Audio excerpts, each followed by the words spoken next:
All right, here to talk about the election and more on all the craziness that's been going on as far as inside voters' heads. The author of a book, The Critical Voter, Jonathan Haber. Jonathan, welcome to Real America. Thank you so much for coming on, sir.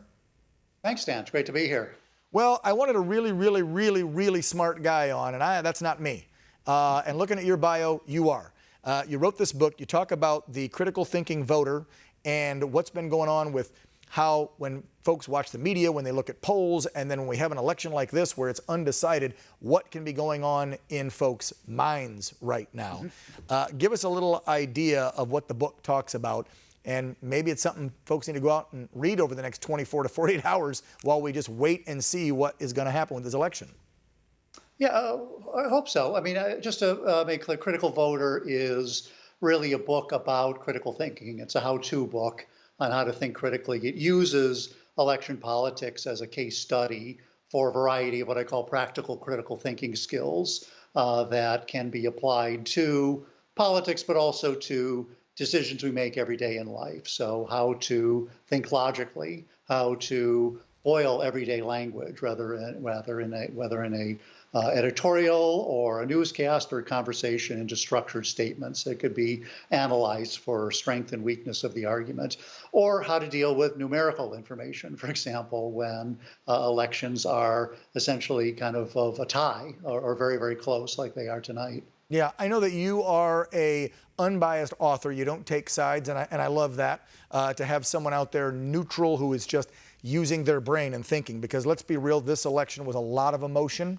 There's still a lot of emotion going on, and I feel as this stretches out, the longer it stretches out, it's going to cause folks more stress and more harm unless they can remember to just start thinking and not be so emotional. Would you agree?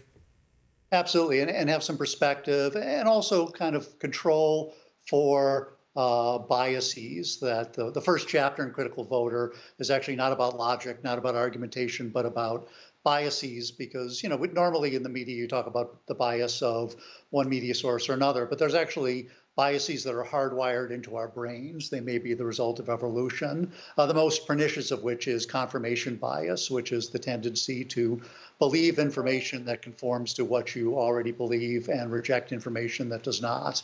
And that's really kind of what we talk about the sort of split population, the people who live in bubbles, the folks who kind of don't really even have a chance to have a conversation with somebody who disagrees with them.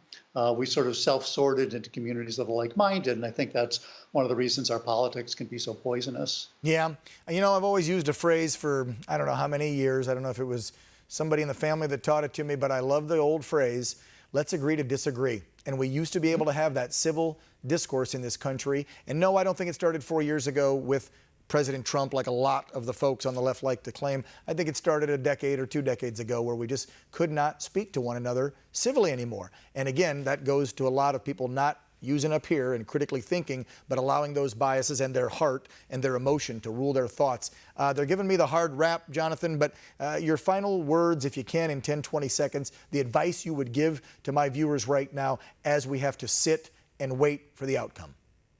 The big one is patience, right? This is millions and millions and millions of pieces of paper being counted by lots of people who are only human. I would say give this process time to work out and be ready to accept and honestly arrive to a result. The author of Critical Voter, Jonathan Haber, thank you so much for coming on Real America and giving us some good advice about being patient. You have a good day, sir. Thanks, Dan. Take care. Yep, you too.